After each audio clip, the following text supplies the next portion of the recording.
আসসালামু আলাইকুম। আজকে আমার কিচেনে হবে গরু দিয়ে কাচ্চি বিরিয়ানি।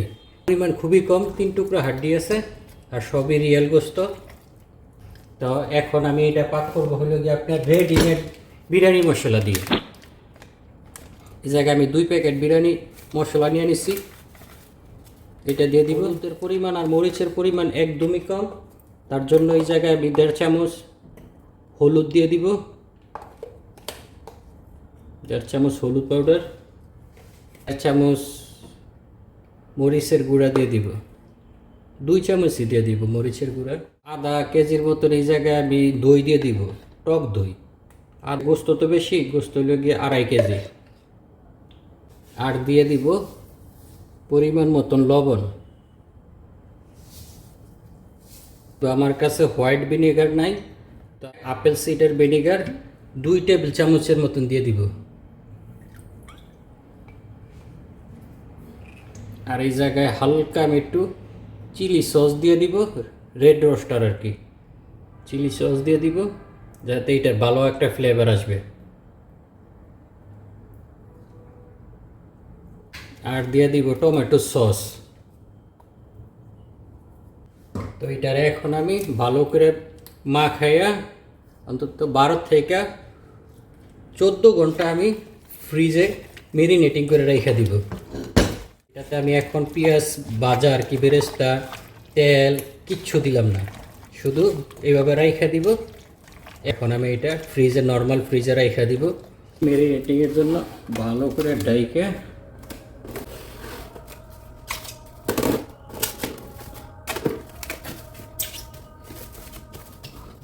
এটার আমি ভালো করে ডাইকে একদম এয়ার টাইট করে রেখে দিব ফ্রিজের ভিতরে।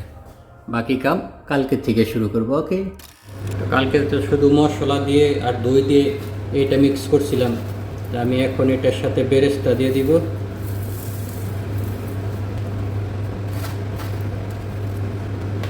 আর আমি বেরেস্তা ভাজি আর আলু ভাজার এই তেলটাই দিয়ে দিব।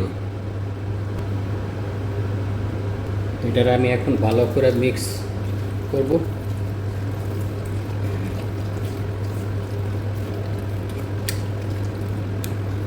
গরম পানিতে জাফরান ভিজিয়ে রাখছি, আলু ভাইজা রাখছি, ডিম সিদ্ধ করে একটু কেঁচা দিয়ে এটা ডিমটা ভাইজা রাখছি। চাউল সিদ্ধ করার জন্য গরম পানিতে এই জায়গায় আমি একটু দারচিনি, এলাচি, তেজপাতা আর তেল দিয়ে আমি গরম পানি ছড়াই দিছি। ঘন্টা আগে বাসমতি চাল, আমি 1.5 কেজি বাসমতি চাল ধুইয়া ভিজাই রাখছি পানিতে।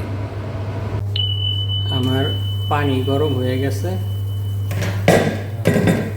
কি আদা বলে তেজপাতা, দারচিনি, এলাচ এগুলো দিছি, এগুলো আমি উঠাই ফেলাবো। তো ওগুলো ওটাই ফেলাইছি। এখন আমি চালটা দিয়ে দিব। চালটা ভিজিয়ে রাখছিলাম প্রায় 1.5 ঘন্টার মতন। 50-60% সিদ্ধ করব, তারপরে জাজুরে টাইলা নিব। এখন আমার ওই বড় পাতিলে এইটাই চড়াই দিব, এটাতে আমি মাংসটা ডাইলা দিব।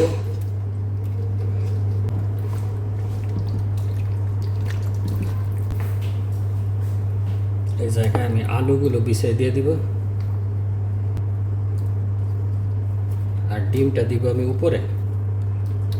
ডিমটা একটা ফর্মালিটি, আমি শুধু এইটাই করছি, আর কিছু করিনি। তো তার জন্য ডিমটা উপর দিয়ে দিলে ব্যাস পরিবেশন করতে ভালো হবে।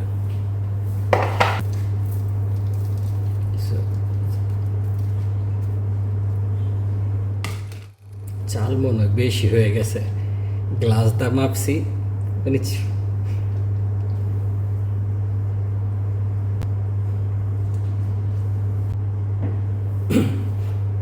হয়ে গেছে। এটার আমি ডিমগুলো দিয়ে দিব।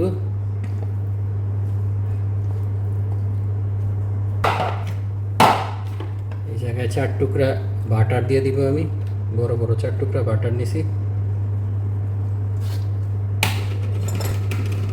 এই জায়গায় আমি জাফরান ভিজায় রাখছিলাম গরম পানিতে, জাফরানের সাথে আমি গোলাপ জল দিছি, যেটা খাওয়ার ফ্রুট গ্রেড গোলাপ জল। আমি আর কোনো দুধ দিব না, দুধ দিলে আমার কাছে একটু এরকম গাঢ় গাঢ় লাগে, তার জন্য জাফরান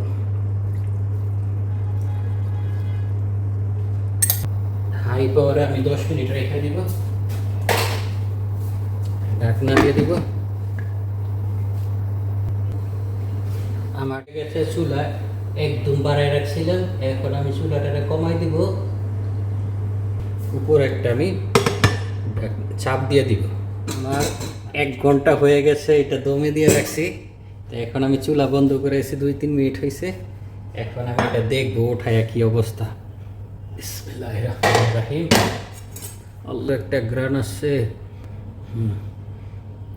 এই যে গোস্ত একদম আমি গরমে ধরতে পারি না, একদম সিদ্ধ হয়ে গেছে। তারপরে যে সময় আমি পরিবেশন করবো ওই সময় দেখাবো।